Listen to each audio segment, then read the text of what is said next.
Hello everyone. So today let's do an explained, poetry and life and work of John Donne, who was one of the famous metaphysical poet. Okay, so let's start with John Donne, the metaphysical poet. Okay, so I hope you already saw the other videos in which I covered all the possible MCQs, important MCQs. So let's start with John Donne.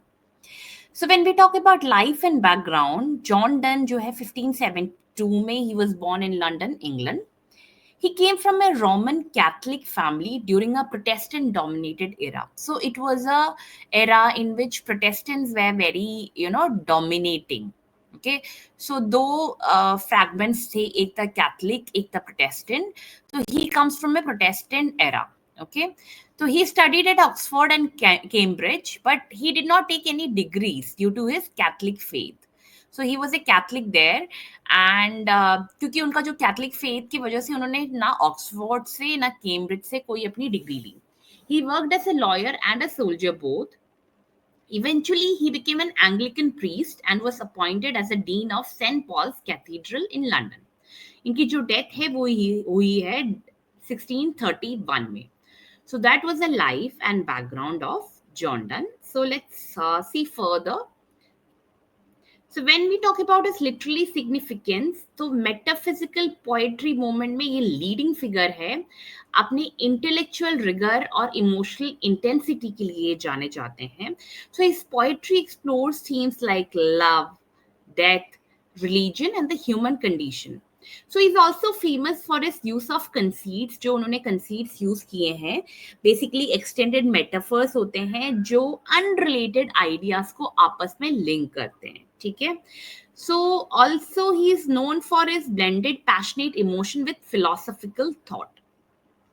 Let's go further. Style और theme की बात करें तो उनका जो work है, it is complex, it is witty, it is often paradoxical. मतलब दो अलग अलग हिस्से में opposite side. Okay, so he use dramatic and conversational tone, sometimes resembling a sermon. एक सर्मन के तौर पे उन्होंने ड्रामेटिक और कॉन्वर्जेशनल टोन यूज किया.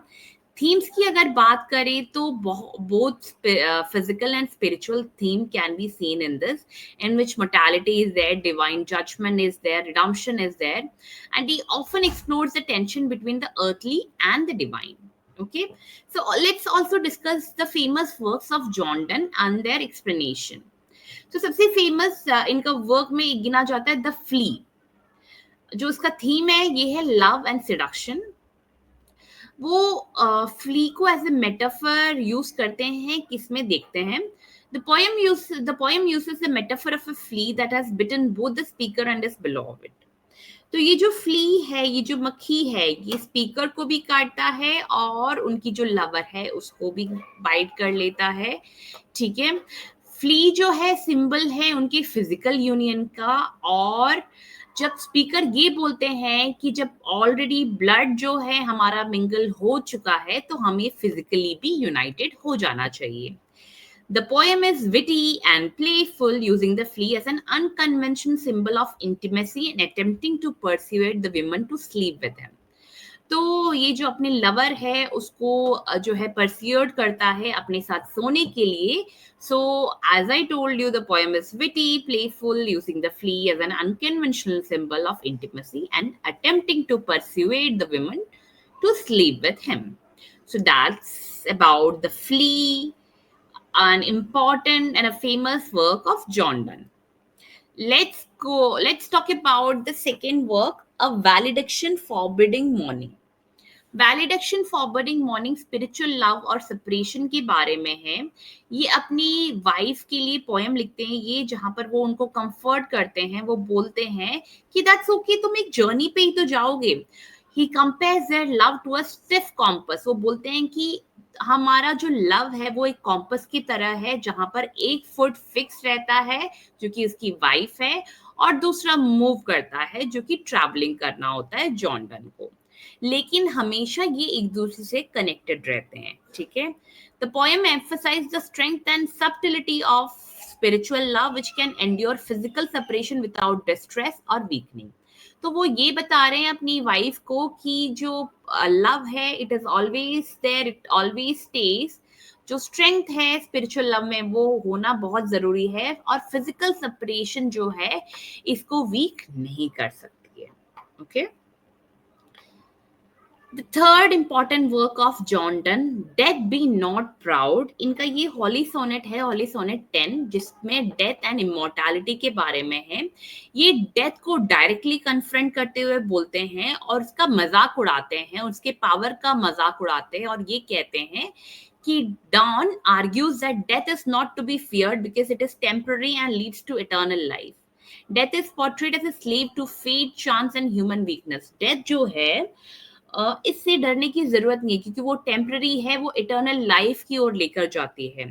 अब डेथ जो है एक स्लेव की जैसे है, जो फेट, चांस और ह्यूमन वीकनेस का स्लेव है। और ये एक्चुअली ये पोयम डॉन के क्रिश्चियन बिलीफ और उनके कॉन्फिडेंस को जो है दर्शाता है। One of the is important work is the canonization. इसमें लव को बहुत सैक्रेड और ट्रांसेंडेंट फोर्स माना गया है। In this poem Donne defends the value of love against critic who sees it as frivolous. वो वैल्यू ऑफ लव को defend करते हैं। He argues that the love makes them saints और कैननाइज्ड।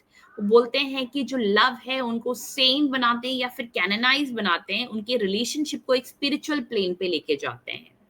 जो पोएम है वो रिलीजियस इमेजरी, पैशनेट लव और love के डेप्थ को जो है असर्ट करता है, और एक ट्रांसफॉर्मेटिव पावर जो है इसको बताता है। So it symbolises that love is sacred and transition force. Holy sonnet पूरी जनरली इसकी बात करें, there are many parts of holy sonnets, बहुत सारे पार्ट्स हैं इसके डिफरेंट डिफरेंट। इसकी अगर जनरली बात करें तो it is all about spiritual struggle and divine judgement. अगर हम इसको एक्सप्लेन करें तो ये कॉम्प्लेक्स रिलेशनशिप के बारे में एक्सप्लोर कर रहा है, जो फेथ, सिन, सैल्वेशन इनके बारे में है। ये इंटेंस है, काफी कन्फेशनल है और डीपली इमोशनल है। डेथ से कैसे घबराते हैं, गॉड की मर्सी कितनी इंपॉर्टेंस होती है, रिडम्पशन की क्या अहमियत है लाइफ में। तो ये जो पोएम है डॉन के पर्सनल रिलीजियस जर्नी और मेडिटेशन जो है उनकी मोर्टैलिटी को उसको दर्शाता है। Okay, so when we talk about the summary of Donne's contribution, he revolutionized English poetry by introducing intellectual complexity and emotional depth. जो उनकी इमोशनल मेटाफिजिकल कंसीट है वो बहुत ही इंपॉर्टेंट है, फेमिलियर है। इनका जो वर्क है वो बैलेंस करता है, सेक्युलर है, सेक्रेड है, इंटरकनेक्शन दिखाता है ह्यूमन एक्सपीरियंस और स्पिरिचुअलिटी के बारे में, और ये काफी विविड इमेजरी को यूज करता है जो कि बहुत ही अनयूजुअल है इससे पहले। विविड इमेजरी हो, फिलोसॉफिकल इंसाइट हो या फिर इमोशनल ऑनेस्टी हो, इसको बहुत अच्छे से दर्शाया गया है। और मेटाफिजिकल पोएट्स जो है इसी के लिए जाने जाते थे।